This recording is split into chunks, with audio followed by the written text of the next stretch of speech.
Welcome to Crypto TV. I'm Ornella Hernandez, and today's guest is Aravind Satyanandam, founder of the in-development Odin Protocol and trading platform built using the Lightning Network. According to Aravind, the protocol aims to align with the Bitcoin ethos, and it's supposed to foster more trust and security of the Bitcoin blockchain.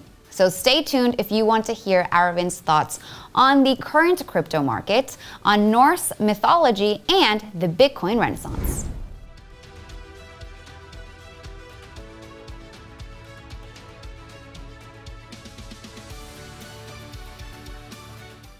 Welcome, Aravind, to Crypto TV. Pleasure to have you on. How are you doing? I'm doing very well. Thank you. Thank you for having me here. I want to learn more about Odin Protocol and what you've been working on. But first, I wanted to just check with you, why is Bitcoin pumping recently? What are your views on that? Sure. So I'll get to Odin in a bit. Price is kind of interesting with crypto, and volatility is why most attention and people are here for. I guess the price pump is purely because of inflows into the ETFs. But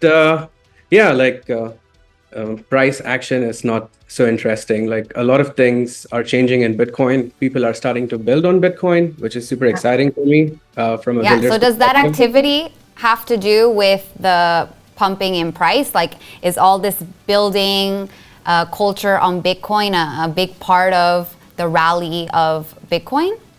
I don't think that's even hit like mainstream ears yet. I don't think Wall Street is paying attention to what Bitcoin L2s are. Maybe some niche funds are looking into Bitcoin L2s, and you see Tim Draper investing heavily into the space and so on. But I don't think price is function of building on Bitcoin yet. But I think that will come into the fruition when we are later in the cycle.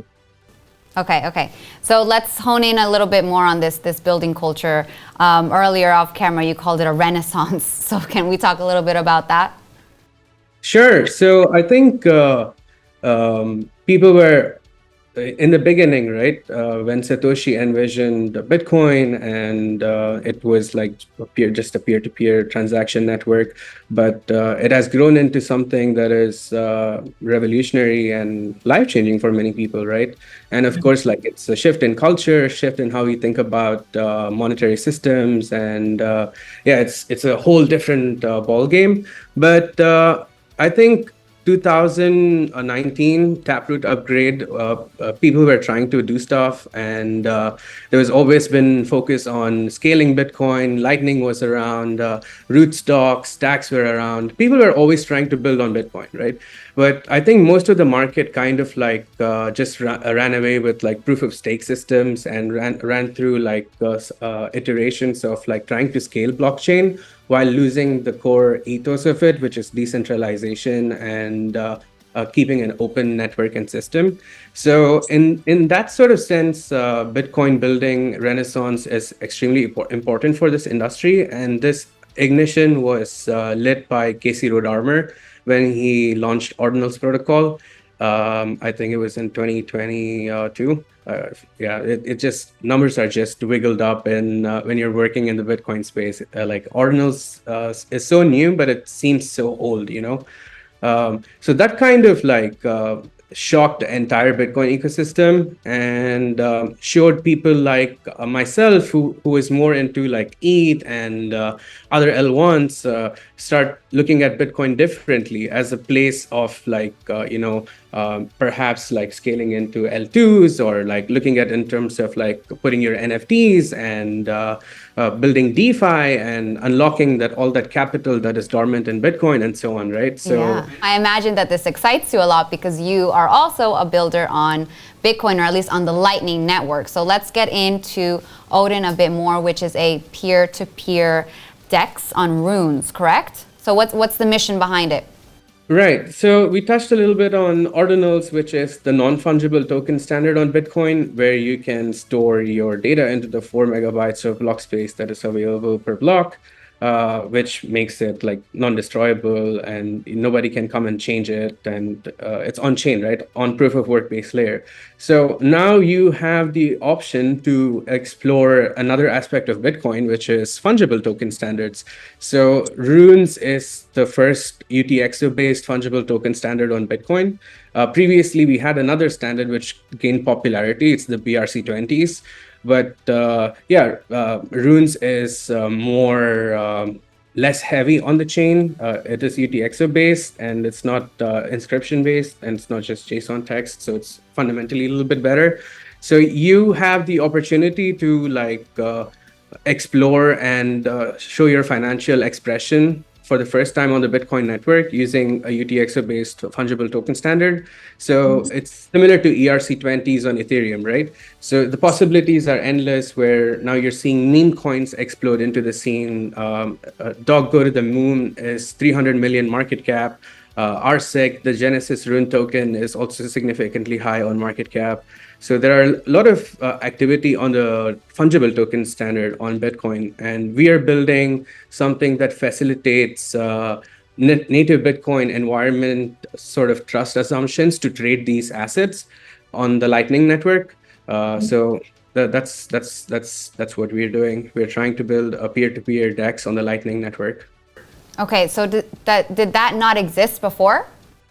So nobody has built DEX on the Lightning Network yet. It's purely a payment channel, and people are exploring use cases as in how to settle payments between, say, for example, a merchant or customers or peer-to-peer like payment transfers. So Yes.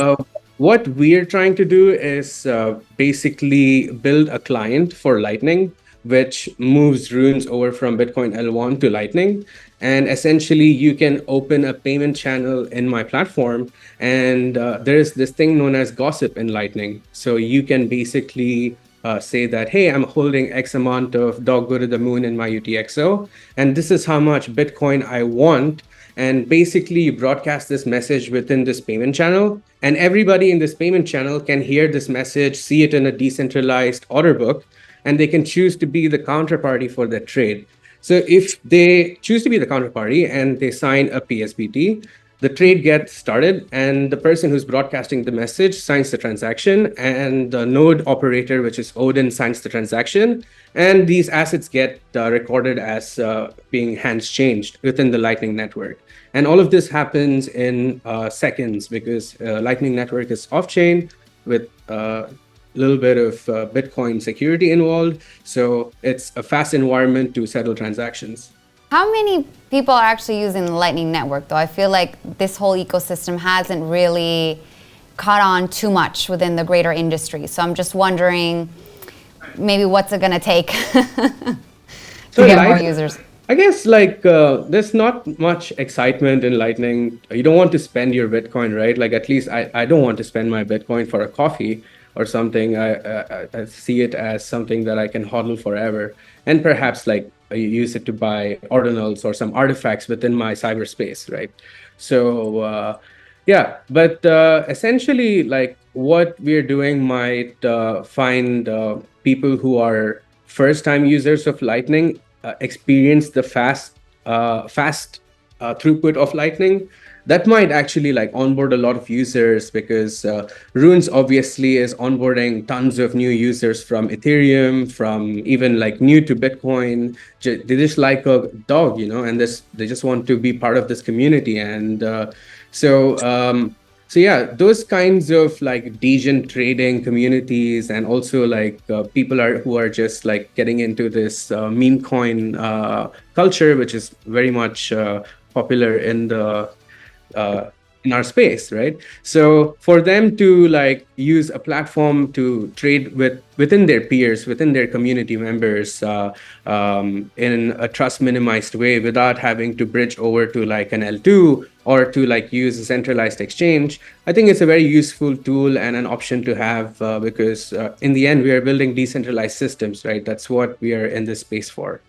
Okay, and so what would you say to someone who thinks that memes and runes and ordinals and artifacts are just kind of silly things and actually might make us as an industry look unserious. Like, what would you say to someone like that? Well, it's about the view you take of the market, right? So, for someone who has grown in this space, who considers like Bitcoin cyberspace as an actual existing thing in my head, for me, if I'm able to collect real estate that is so early in the part of like this large canvas that we are painting as a society, a community together in this cyberspace, it's cool to own my assets in there, right? Like that's how I see Bitcoin. So I see it as an asset issuance layer, and from there you can sort of like build things on top of it, attach things to it, and yeah, that's what like ordinals represents art and music and culture and like this overall society psyche hive mind, I guess.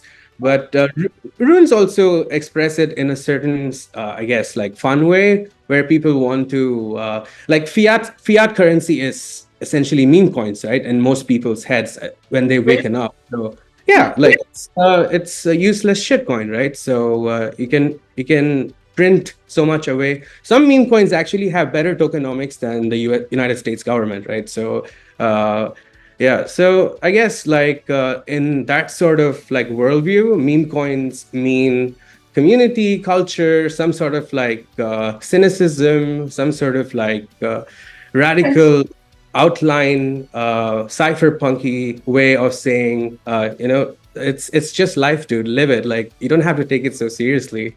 Okay, love that. So it's all about the culture in the end then. All right, Aravind, now I have to ask before I forget, the name Odin Protocol. Does Odin refer to the Norse god, the father of Thor? Yes, correct. So runes are magical things in the Norse world. And essentially, Odin, when he was meditating while hanging himself in a tree in Asgard, he almost, I guess he was in between two realms, the real realm and like his realm. And runes sort of like helped him get back his life. So that's how the mythology goes. So essentially, Odin being the god of runes, the keeper of nine kingdoms, and basically taking all the degens to Valhalla who are ready to, meme around, play around, just have fun a little bit, trade coins in this digital cyberspace. So that's the idea behind the name. Yeah, okay, so it plays into the lore. Gotcha. All right, now, Aravind, what is the best way for our viewers to use Odin Protocol, learn more about it, reach out to you if they have any questions? Right. So we're still like building out the protocol. Lifting runes on Lightning is not an easy task. And of course, we are like traversing to uncharted territory here. It's not just copy paste some stuff, So we are building from scratch. And we are building in public, so people can follow us on the Odin Protocol on Twitter, X. And of course, stay tuned for more things, exciting things to come. When we launch our testnet version, we'll have some exciting things for the community to test around, play around with. Okay, amazing. Keep us updated on the progress of Odin Protocol. And thank you so much for your time today, Aravind. And thank you for your time too. It was a pleasure talking to you. Likewise. All right, everyone, go check out Odin Protocol if you haven't already, and stay tuned for the rest of Crypto TV.